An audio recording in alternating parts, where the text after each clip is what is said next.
So, good morning mga kapiter. So, ang status namin dito ngayon sa China, sa Guangdong is maulan. Maulan ngayon. So, tuloy-tuloy ang ulan. Pero wala naman siyang malakas na hangin dala. So, sabi daw kasi hanggang bukas pa rin yung ulan. So, sinicure nila yung crane nila ng mga Chinese. Yan, nakababa yung crane nila. Yan, dito. Yan, dito. Yan, nakababa yung crane.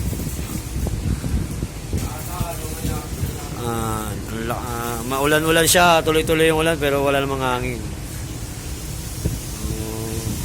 Dito sa kabilang banda, busy-busy ang ating boso. Tro, shadow tro. Testing siya ng hangin, Shadow naman dyan.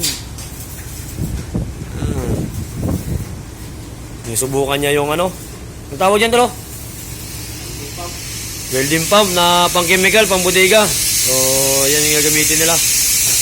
Tapos dito naman ang ating pinakamatindi, ang future boss, si AB Lorenzo. Magawa siya ng BMW.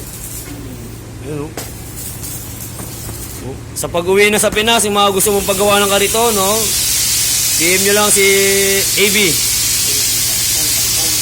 Gawa ng kariton kasi nahihirapan kaming mag-transfer ng mga gamit. Alam na, malayo yung barko, malayo, mahaba, itong batiga. So yan, binabanatan na ni Lorenzo. So maulan ng panahon. Hindi makita ang ibang malayo lugar kasi sa sobrang lakas ng ulan, malabo na siya. Hindi kaya ng mga normally na na panahon, nakikita mo pa yung malayo banda ron. So yan, dito tayo dito. So medyo makalat pa rin, kalat pa rin siya, gawa nga ng nasa dry dock pa kami.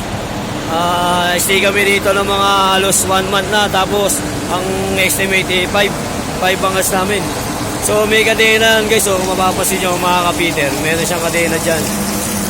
Yan, alagay siya dun, nakatali siya dun, hanggang dito.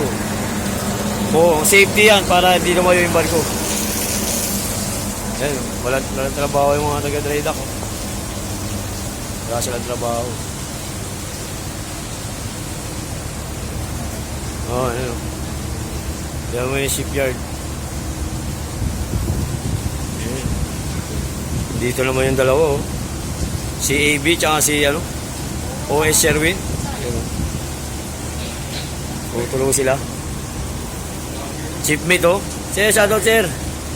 Shoutout, Ano yan? Ano yung tinuturo mo? Turo na yan, paano magtali ng kambing. Tama nga ba yung may copyright?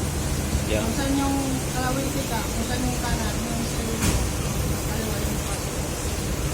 Mabungkag mo dyan